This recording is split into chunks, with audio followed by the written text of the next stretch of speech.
नमस्कार दर्शकों, आप देखें द न्यूज़ 15 और आपके साथ मैं सुम्बिका। चलिए नजर डालते हैं आज की तमाम 15 बड़ी खबरों पर। बांग्लादेश में आरक्षण को लेकर शुरू हुए बवाल ने प्रधानमंत्री शेख हसीना से उनकी कुर्सी छीन ली। इस हालात को लेकर केंद्रीय गृह मंत्री अमित शाह ने निर्देश पर कमेटी का गठन किया। इस कमेटी का काम बांग्लादेश में हिंदुओं पर हो रहे अत्याचार और मौजूदा हालात पर जायजा लेगी और इसके साथ ही गृह मंत्री अमित शाह बांग्लादेश सरकार के साथ बातचीत करके हिंदुओं की सुरक्षा और उनकी संपत्ति का संरक्षण सुनिश्चित कराएगी। सुप्रीम कोर्ट से आप नेता मनीष सिसोदिया को सबसे बड़ी राहत मिली है। अदालत ने सिसोदिया को 15 महीने बाद जमानत दे दी। सुप्रीम कोर्ट ने आम आदमी पार्टी के नेता मनीष सिसोदिया की याचिकाओं पर आज अपना फैसला सुनाते हुए उन्हें जमानत दिया और शीर्ष अदालत ने सुनवाई में देरी के आधार पर सिसोदिया को जमानत दी। अदालत ने कहा कि लंबे समय तक सुनवाई के बिना किसी को जेल में नहीं रखा जा सकता। राज्यसभा की कार्रवाई शुक्रवार को भोजनावकाश के बाद 3 दिन बाद स्थगित हुई और इससे पहले शून्यकाल में विपक्ष और सत्ता पक्ष के बीच विभिन्न मुद्दों पर विवाद हुआ और सदन में प्रश्नकाल नहीं हो सका। इस दौरान सभापति जगदीप धनखड़ और समाजवादी पार्टी के सदस्य जय बच्चन के बीच तीखी नोकझोंक हुई। जय बच्चन ने धनखड़ के बोलने के लहजे पर आपत्ति जताई। वहीं सभापति ने कहा कि उनके जैसी सेलिब्रिटी को भी शिष्टाचार का पालन करने की जरूरत है। इसके बाद विपक्षी सदस्यों ने सदन में बोलने की अनुमति नहीं देने का आसन पर आरोप लगाते हुए बहिर्गमन किया। सपा सांसद जय बच्चन ने कहा, मैंने सभापति के टोन पर आपत्ति जताई। हम स्कूल के बच्चे नहीं हैं, हम सब वरिष्ठ हैं। खासकर जब नेता विपक्ष यानी कि मल्लिकार्जुन खड़गे बोलने के लिए खड़े हुए, उन्होंने माइक बंद कर दिया।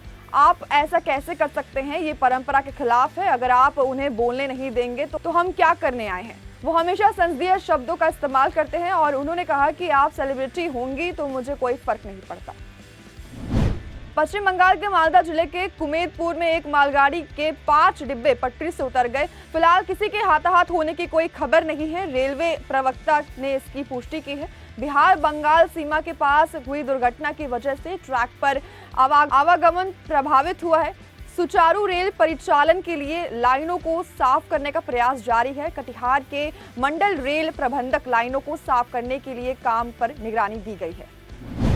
मुंबई के कॉलेज में हिजाब, बुर्का और नकाब पर पाबंदी मामले में सुनवाई करते हुए सुप्रीम कोर्ट ने याचिकाकर्ताओं लड़कियों को फौरी तौर पर राहत दे दी है। अदालत ने मामले पर सुनवाई के बाद कॉलेज सर्कुलर पर अंतरिम रोक लगा दी है। साथ ही अदालत ने कॉलेज को नोटिस भी जारी कर दिया। कॉलेज के इस नोटिस का जवाब 8 नवंबर को पहले देना होगा और सुप्रीम कोर्ट ने जस्टिस संजीव खन्ना और जस्टिस संजय कुमार की बेंच ने कॉलेज के आदेश पर आंशिक रोक लगा दी है।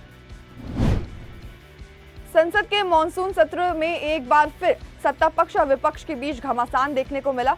मामला राज्यसभा का है, जब शुक्रवार को जय बच्चन और सभापति जगदीप धनखड़ के बीच तीखा विवाद हुआ।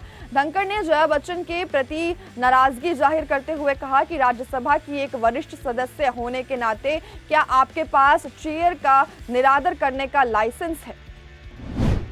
श्री कृष्ण जन्मभूमि मामले में नवंबर तीसरे हफ्ते तक सुनवाई टल गई है।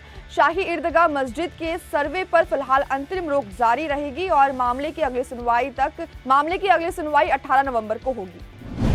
चीफ जस्टिस डीवाई चंद्रचूड़ ने शुक्रवार को सुप्रीम कोर्ट के दूसरे हैकथॉन की घोषणा की, जिसमें मेन फोकस टॉप कोर्ट के कामकाज को सुचारू बनाने के लिए कृत्रिम मेधा के इस्तेमाल पर केंद्रित होगा और कोर्ट का कामकाज शुरू होने पर चीफ जस्टिस ने कहा कि IA का इस्तेमाल सुप्रीम कोर्ट की रजिस्ट्री के कामकाज को व्यवस्थित करने के लिए किया जाएगा, जुडिशियल रिकॉर्ड्स की फॉर्मेटिंग किया जा सके और सॉर्ट आउट किया जा सके।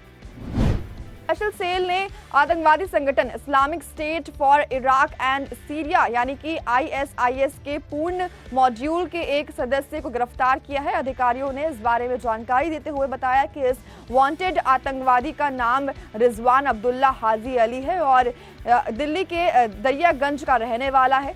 अब इस आतंकवादी के बारे में एक बड़ा खुलासा हुआ है। रिपोर्ट्स के मुताबिक आतंकवादी रिजवान पाकिस्तान खुफिया एजेंसी ISI के ISIS मॉड्यूल का हिस्सा है और उसके हैंडलर पाकिस्तान में है। विनेश फोगाट की CAS यानी कि court of arbitration of sports के कथित तौर पर पेरिस ओलंपिक 2024 के अंत से पहले भारतीय पहलवान विनेश फोगाट की अयोग्यता के खिलाफ याचिका पर अंतरिम फैसला लेने का फैसला किया। बुधवार को महिलाओं की 50 किलोग्राम की फाइनल बाउट से कुछ घंटे पहले आयोजकों द्वारा उन्हें अयोग्य घोषित किए जाने के बाद विनेश ने CAS का दरवाजा खटखटाया था।